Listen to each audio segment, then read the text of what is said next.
La source est la première incarnation.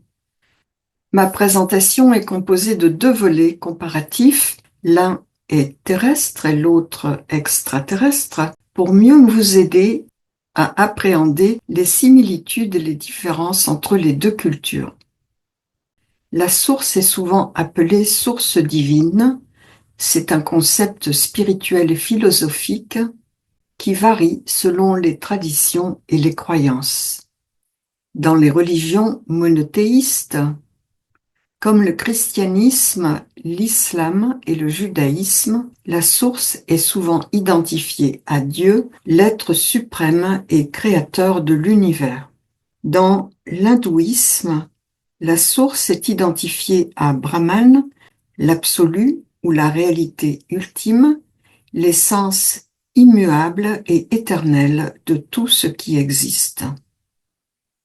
Dans le bouddhisme, la source représente des concepts de réalité et de conscience ultime associés à l'illumination, l'état de libération et de paix où l'individu transcende les cycles de souffrance et de réincarnation.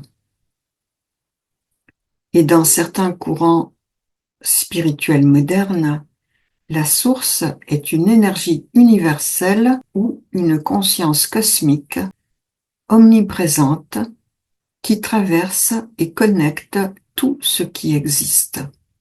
Cette conscience est à la fois immanente, c'est-à-dire présente dans tout, et transcendante, c'est-à-dire au-delà de notre connu.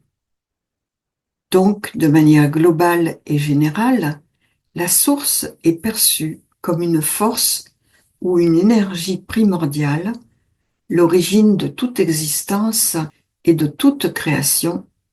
Elle représente le grand tout et chez les extraterrestres, en particulier, elle représente la conscience unie et insécable. Passons à ce qu'est l'incarnation ou la réincarnation. Dans mon livre Premier contact, j'ai consacré 2 chapitres à ces thèmes pour avoir un aperçu détaillé à travers les âges, l'histoire et les cultures terrestres et extraterrestres. L'incarnation désigne le fait de prendre une forme corporelle dans un contexte religieux ou spirituel. Cela fait souvent référence à une divinité ou à une entité spirituelle qui prend une forme humaine ou matérielle. Par exemple, dans le christianisme, Dieu a pris forme sous la personne de Jésus-Christ. Ce dernier est donc considéré comme l'incarnation de Dieu sur terre. La réincarnation est une notion centrale dans certaines religions et philosophies comme l'hindouisme, le bouddhisme et le jaïnisme. C'est la croyance selon laquelle l'âme d'une personne renaît dans un nouveau corps après la mort. Cette nouvelle vie peut être humaine ou non humaine, selon les actions et le karma de la vie précédente. Ce concept de réincarnation est particulièrement bien adapté